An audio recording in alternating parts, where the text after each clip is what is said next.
Hello, hello. So, my name's Basha, and I am the founder of You Are Not Your Sin, as well as Street Cam Photography. And I'm working on like 7 other ventures at the same time because I am fun employed. Um, yeah. So, I thought I'd go ahead and film a podcast episode. Um, I do have experience podcasting. A few years ago, I had a sales job where I interviewed 6, 7, and 8 figure entrepreneurs. And I have been told for a while now that I should start my own because the one that I had before, I was working for somebody and it was just a little bit of conflict and I didn't want my name associated with it. So if you go and look it up, you'll see other podcasts that I was featured on. You won't see the one that I hosted, unfortunately. The only way you know if it was me is if you know who I interviewed. So, anyway, I launched You Are Not Your Sin, which is a Christian apparel brand. I okay, well, first of all, I'm filming this because I really don't want to do short form content. I like to yap, and I am not. I mean, it's hard to say that I'm not good because I've never really done it. I don't want to do it. I don't want to. I don't want to play the whole like stop the scroll and like get somebody's attention within the first 3 seconds, or I think it's like 1 second or something like whatever. I can come up with all these like super interesting hooks. I know that I have to. And I would love to sit here and be like, my ideal customer has a longer attention span. I don't think that that's true. I think that's kind of a cop out. So I gotta put my big girl panties on and do the short form content. So part of the reason why I'm filming this is so that I can clip stuff and use it for short form content. But then the other part of it is too is like I do just like longer form content. So I thought that this might be a cool way to jump back in. So anyway, You Are Not Your Sin is a brand. It was like I said, it's a Christian apparel brand, but it started because God told me to. So I, for like 5 years, struggled really bad with alcohol dependency. Um, like I was drinking a lot. I was drinking probably like 2 to 3 gallons of gin a week at one point. If I did that for like a year, and then it was a lot of vodka before that and tequila before that. And I would see all of these other Christians that would talk about, like, or I spoke with them personally, like, they would talk about how, like, God just delivered them from it. Like, one day they just woke up and, like, they didn't crave it anymore. Or, like, it just, like, they weren't so dependent on it. Like, they were, like, and I prayed so much that I would be one of those people. And I didn't understand, like, why it wasn't happening. And I tried with by my own will to like, go sober, and I would count the days, and I'm like out of breath. Um, I went to my first AA meeting. I went to two total in my life. I went to my first one when I first moved to Arizona. I'm in Houston now, but when I first moved to Arizona, I'd been there for a little bit. I was in a new relationship, and I felt really bad that I was drinking so much. So I thought like, hey, like maybe an AA meeting will help. I went and everybody goes around in a circle and they're like, hi, I'm so and so and I'm an alcoholic. And I sat there and I'm like, I don't want to say that. I don't want to say that because yeah, I know that I had a habit that was like killing me slowly, but I place a lot of emphasis on not speaking negative things over myself in my life. So I wouldn't sit here and like say, "Oh, I'm broke," like even as a joke, or that I'm ugly, or that I'm dumb, or any of those things. So to sit there and say like, "I'm an alcoholic," "Hi, I'm Basha, and I'm an alcoholic," it just felt so permanent. Like the moment that you say that, like that's what you are for the rest of your life, and they'll say that too. Like, God forbid that you try to say something, because I did say something to some people. I was like, I don't know if I really want to say that about myself. And they were like, oh, you're still in denial. You're still in denial. Okay. But it's like, once you say that, like, that's what you are for the rest of your life. And like, everybody there believes that. And I didn't want to be one of those people. And so I chugged along with my little habit for another, it was in 2024. So for another like year-ish, year and a half, we can say. I ended up moving to California. I've lived everywhere, but I ended up moving to California, and that's where I found a church that I really liked. And one of my first Sundays there was a lady who got up and she shared her testimony, and it sounded a lot like mine, where I could, she could hold down a job and she was still going to church every Sunday and she was high functioning. And I was like, oh my gosh, that's me. Like, I felt like God was speaking to me directly. And so I got in touch with her and she took me to my second AA meeting. So about a year later. And it was the same thing. Hi, I'm so and so, and I'm an alcoholic. And I'm sitting there, and I sit in front of the whole room. I'm like, I don't want to say that about myself. And I later figured out why that was, and it's because I've been a Christian my whole life, and I know that there's going to be the keyboard warriors that are sitting there, and they're going to comment, and if they see it, I don't know, and comment like, "Oh, well, you weren't really a Christian if you were blah blah blah." I was, okay. I grew up in the church, and I've come and gone. I don't know. I always held the belief, but I had points in my life where I was more or less invested, and I would say I was actually pretty invested at that time. Um, like I would talk about Jesus a lot while I was drunk. I mean, probably more. I mean, I wasn't sober very often, so I can't really compare, unfortunately. But I did preach a lot, and I argued for Jesus a lot, and he was chasing after me even in the darkest moments. But anyway, um, one day I did get my moment where I woke up and it wasn't like I realized it that day. I realized it like after a couple days had passed, and I was like, wait a minute, I have drinks in the fridge and I didn't have a drink today. I'm like, huh, interesting. And then like the next day came around and I just forgot about it. Like my life just stopped revolving around when I was gonna get my next drink. Which it's truly all glory to God. So since then, I know this is a long story, but I told you I like yapping. I like my long form content because I can yap. So I lost my train of thought. That's fine. Anyway, so I after a few months of like, okay, like I'm not drinking heavily anymore.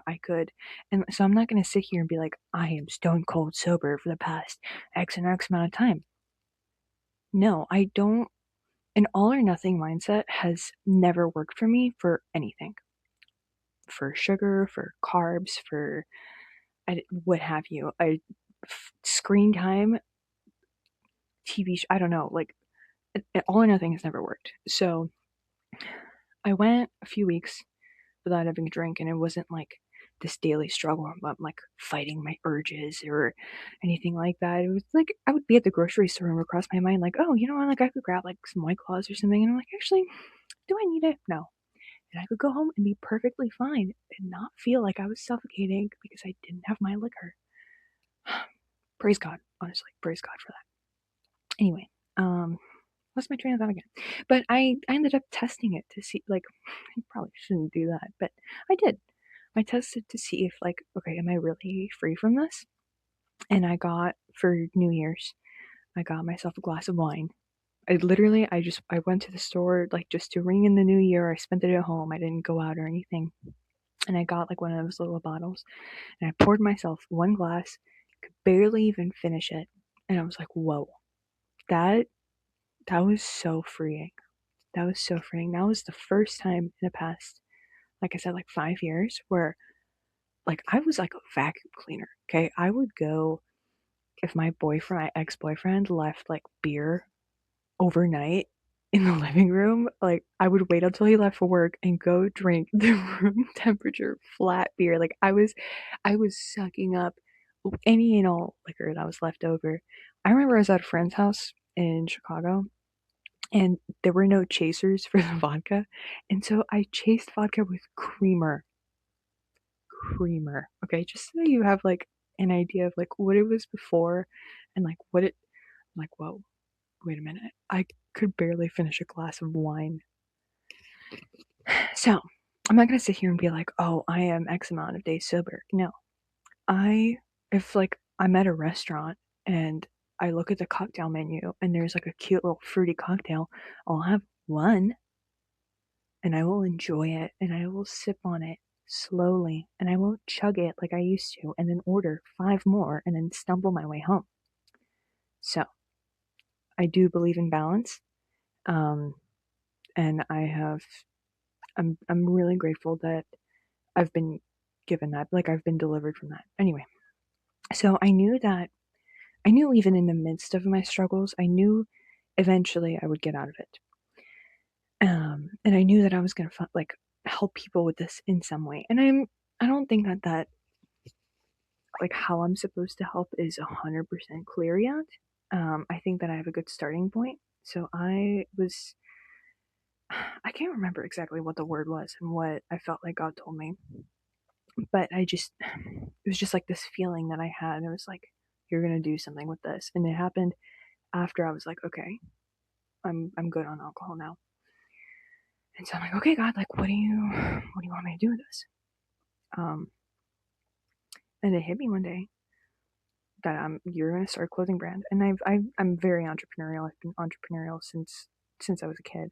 So starting a business is not like super daunting for me. It wasn't like, oh my gosh, I have to start a business. I have no idea how to do that. No, like I very entrepreneurial. So I was like, okay, sick. Like, well, what's the clothing business? And he gave me the idea. You are not your sin.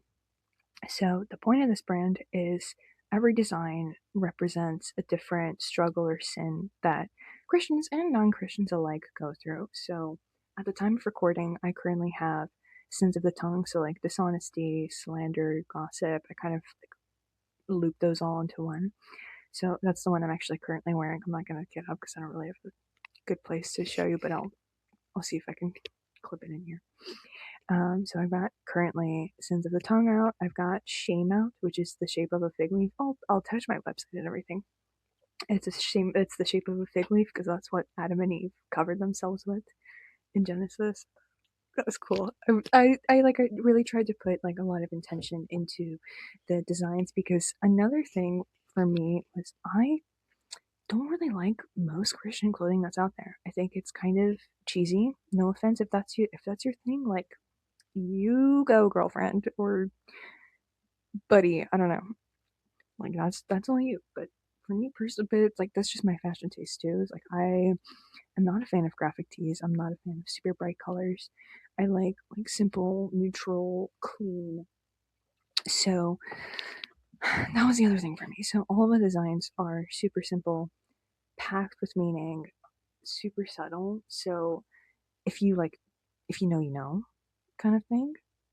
And if you are a non-believer and you don't understand the symbolism, you look at it and it's like, oh, well, why is there a snake with a like its tongue is a sword?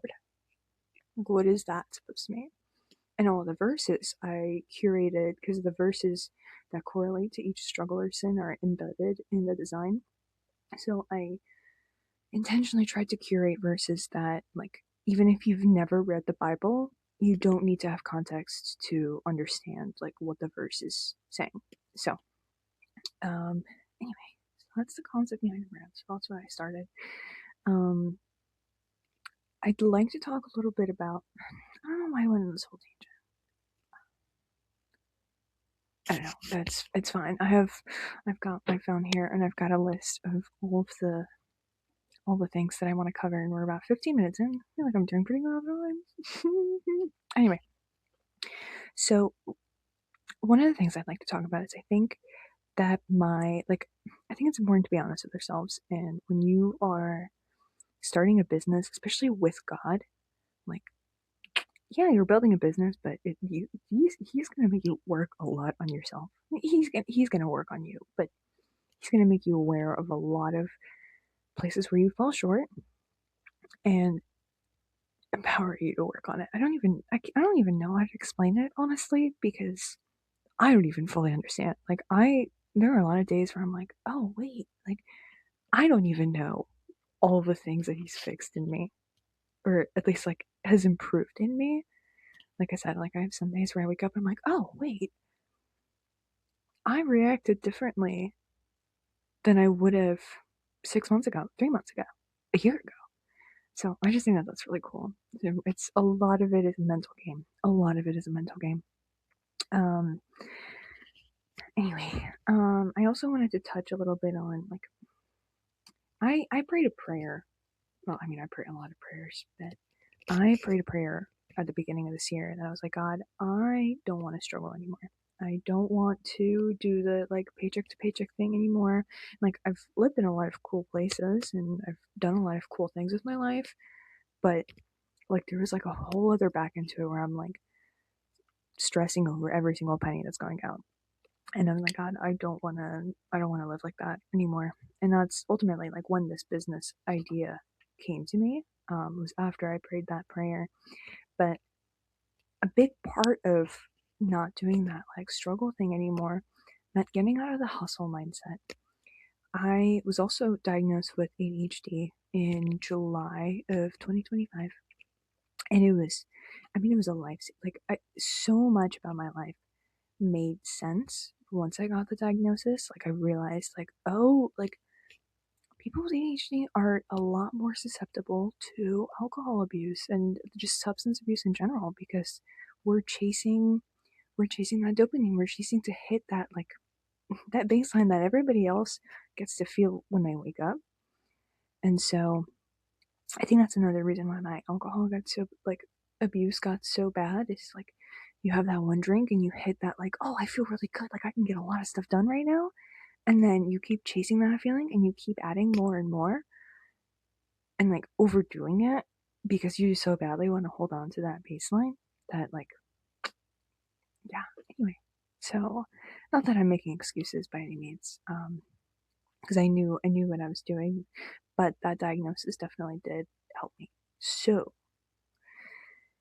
um, anyway, back to the prayer that I prayed. So I prayed that I don't want to struggle anymore. I don't want to do the like hustle and grind and like work 16 hours a day to like make ends meet. I don't want to do that anymore. And I was taking Adderall, and I'm taking Adderall right now, but I'm definitely like less reliant on it because God kind of forced me to be less reliant on it. He's shown me that, like, yeah, okay, like you can take it and it will help you. Yeah, but ultimately, how productive you are is up to me. You can take 10 milligrams or 40 milligrams or zero, and you're gonna have different results every time. So, or maybe that's a sign of not having the right medication, but I think it's God. I think it's God because before all of this, like my results were consistent. So anyway, maybe I should talk to my psychiatrist about that. But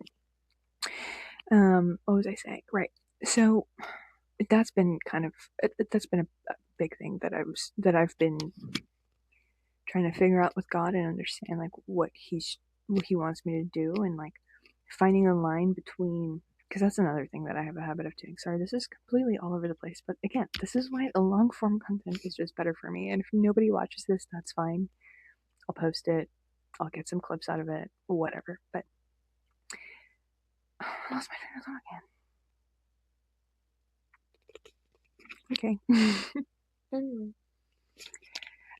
I have a habit of working to get people's love and approval.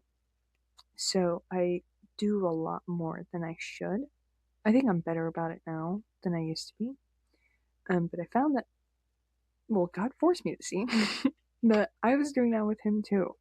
So when he gave me this idea, that's exactly what I was doing was the 12, 16-hour days, trying to get as much done as possible. And then like I would take, I would take my meds and it's like not working. And then I would beat myself up and like, oh my gosh, like God gave me this amazing business idea. Why am I not working on it? Why can't I bring myself to work on it? Because he doesn't want you to right now. You are working for his approval instead of out of like working like for his glory, if that makes sense. So, I mean, that's something that I still struggle with is finding that fine line of like, okay, where does sowing the seeds that I'm supposed to sow start, and like where should my effort stop? Like in what areas at what times am I letting go and handing over the reins to God? Um, and it's also giving myself grace on the days where like I just can't get up and do anything. And unless you have ADHD, that sounds like an absurd thing to say. And I think discipline does play a role, absolutely. But again, like if you have ADHD, like you get it. Like it doesn't matter how much discipline you have. If your brain decides one day, no. But what we can do is bake a cake.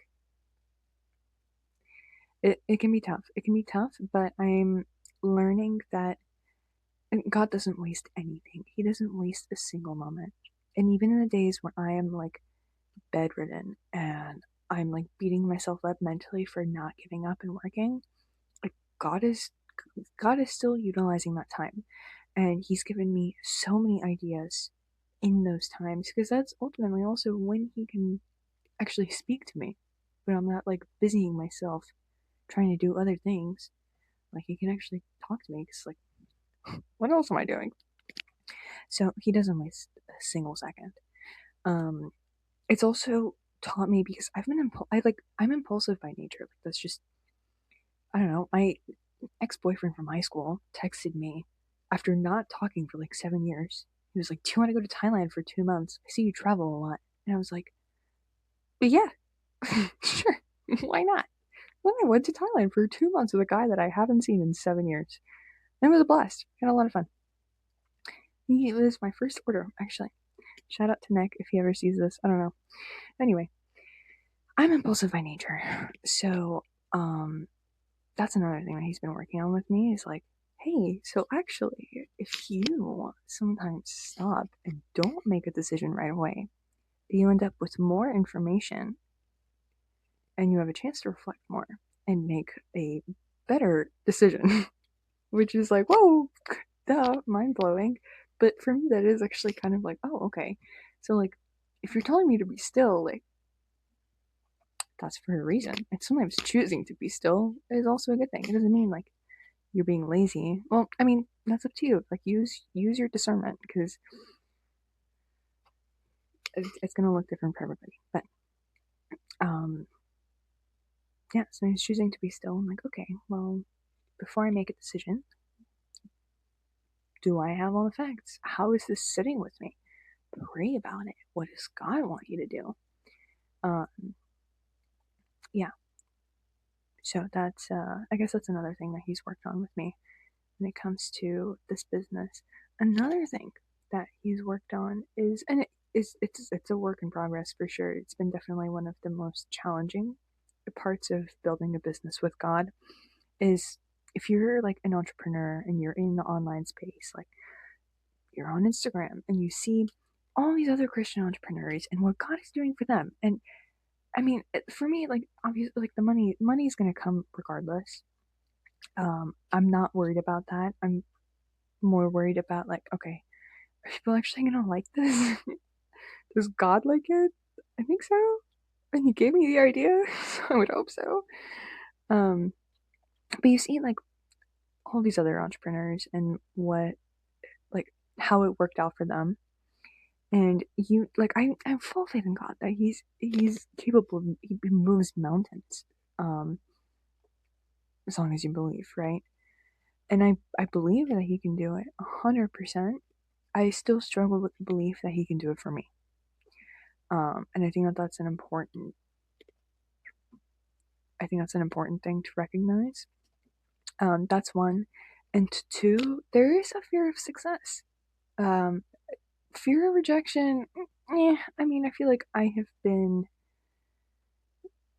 primed when it comes to like rejection. I'm not really afraid of that. I'm, but success though, like it sounds silly, but like I've never really had like that much responsibility. I think ultimately that's what it comes down to is success means there's more to lose. And I realized also that I have placed myself in a lot of positions where I'm at the mercy of other people, whether it was an ex boyfriend, like the one that I lived with in Arizona. Regrettable, regrettable decision. Do not live with people that you are not married to. Or well, okay, sorry. Don't live with your partner if you're not married. That's, but that's between me and God. Big mistake. I know better now. I mean, knew better. I knew better then. I knew better then. Let's be straight up for a second. I knew better then, and I chose not to do better. And you know what? And God saved me anyway. God loves me anyway. He loves you anyway. So, um, I lost my train of thought again. I I do that a lot. I do that a lot. Anyway, okay, because I was talking about like I'm at the mercy of other people. That's the position that I put myself in most frequently. My most recent time, I guess, where I was at the mercy of somebody else was my friend slash roommate in LA. I love her to death. We're still friends, but I wasn't on the lease and I was living there, and she had her dog, I have my dog, and they didn't get along. And there was one situation where she was like, okay, well, if you're not okay with this arrangement, like, then this won't be suitable long term. And I was like, oh, even though I'm paying the rent, like, I'm paying my half, like, she has the right to tell me to just get out, you know? And, again, love her to death. We're still friends, no hard feelings about that or anything. But that's another, and she was also my boss. She was also my boss, which meant that when, clients dipped, my salary also dipped. So I think that was kind of like the last straw for like, okay, well, it's time to start doing things for yourself and be at God's mercy, and don't do it for anybody else. So, excuse me, so sorry. Anyway, so that's I guess that's another lesson. There's been a lot of lessons. Entrepreneurship is, I mean, I know that everybody says that it's not for the weak. And I think if you are naturally introspective, I think that this is actually a really good path for you. Um, because it's going to force you to grow. It's going to force you to grow a lot, and especially if you're building it with God, because God's not going to let you stay the same if you're building a business that's meant to glorify Him. So, anyway, I'm I have like a whole list of other things. I mean, I talked about how I don't want to do the whole like clickbait thing, and I really don't want to vie for people's attention, and I know that I have to because that's the day and age that we live in. And honestly, it's easier than what entrepreneurs before me had to do. Um, but I don't know, I'm really struggling right now with doing like the whole scripts thing, and I don't know, I joined like this master class. It's like a week long, 4 hours every single day. Actually, more than that. It was like 5 or 6 hours, depending on the day. But the guy is a genius. Like, he's great.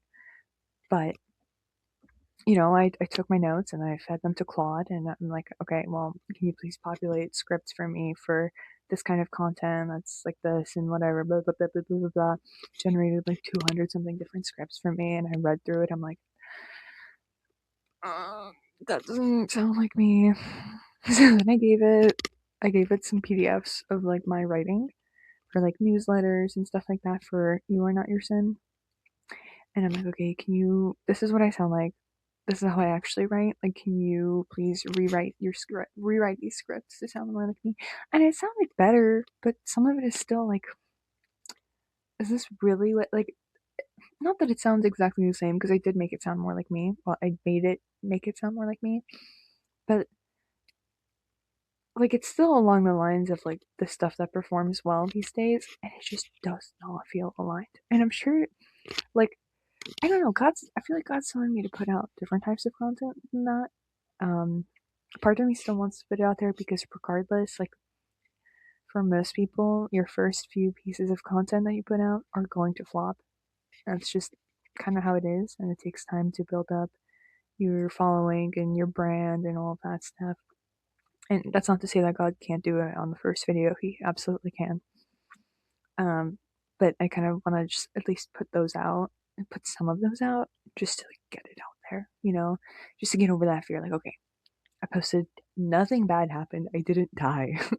um, this is not a reason for my nervous system to be in survival mode or like, oh my gosh, we're visible. I know that I'm fine. My body is still catching up to that fact, but that's okay. So there's that. Yeah. Social media marketing's, I can't even say that it's tough because what I posted, so I launched technically June 10th. That's when the site went live, and I texted a couple people and I added it to my bio. And I've been I've been marketing since then, kind of the chicken way. And I just posted a bunch of pins on Pinterest, and I scheduled out pins for the next, well, today is Wednesday, June 17th, but I scheduled out pins up until the 22nd, and I have made pins like ready to be scheduled for the next month. So that's been kind of my my chicken way of marketing. And then I also scheduled out a bunch of threads posts, as you can schedule like 25 at a time. Schedule and max that out. X is next, and then yeah, there's something about Instagram that rubs me the wrong way, but it's a necessary evil, I think. And like I really hope that this is, this brand is something that will help people. That's ultimately what it's about. I hope that it's something that makes people feel seen and heard. I hope that it serves as a good reminder for people as well. I hope that it gives them some kind of comfort and encouragement. I know for me, like, I'll still have my days every so often where I'm like, oh, like I could go for a glass of wine, but it's like, do I really need it? And if I'm wearing a hoodie, it's like, oh, I don't have this hoodie for nothing. Do you really need that glass of wine? No.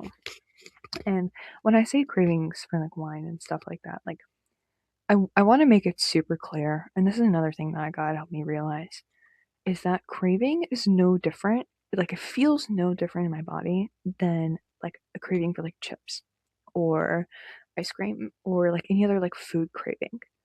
It When you sit with it, it feels the exact same. And it's like, well, what do you do when you're craving chips and you know that you don't really need them? Just don't get them. Wait like half an hour and the craving will pass. It's the same thing.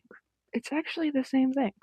So, anyway, I do just want to put that out there because I know that like I have it slapped all over my website, and um it's in a ton of marketing and like posts and stuff that I'm going to put out that says that I don't have the cravings anymore. I mean, when I say that I don't have the cravings anymore, I mean it's not, my life no longer revolves around it. It's no longer this like crippling need to have it and to have it right now. And I no longer have the anxiety of like, I don't have any alcohol in the house. What am I gonna do? It used to be like that. It used to be really bad. It used to be really bad. But again, thank you, Lord, for it. It's truly a miracle. It's truly a miracle, and it was by none of my own work. Because I had tried to do it before. I like really struggled through, and okay, day 1 down, day 2 down, day 11. All right, I deserve a little reward. No. Anyway, I just wanted to put that out there. Yeah, I think, I don't know if I want to say anymore. If you actually watched this all the way to the end, I appreciate you listening. If you want to check out the brand, the link is in the bio. I don't know how much of this I'm going to put out. I'm going to sit with it and see if there's anything else that I want to add. Maybe I'll make a part 2, episode 2. I don't know. If you're watching this, even if it's like one person a year from now, and you have any questions or you want to talk about, like maybe you're currently dealing with alcohol addiction or any other kind of addiction, like feel free to send me a message, let me know. I'm more than happy to pray with you, pray over you, talk with you about it. Because I know that it's hard, and I've obviously been there, and I was like in it. Um, so I'm here if you need anything. If you are, because this is something that I want to do. If you are a Christian entrepreneur, it doesn't matter what stage you're at. If you just have an idea and you're looking for help and you want to put it together, let me know. I have experience in virtually everything. Um, but also, if you're just in general a Christian entrepreneur, I would love to interview you. It has been so long since I've interviewed a Christian or just any entrepreneur, honestly. Um, so I would love to have you on my humble little show. Um, anyway, so thank you so much for watching, and have a good day or night whenever you're watching this. And Jesus loves you, and a reminder that you are not your sin.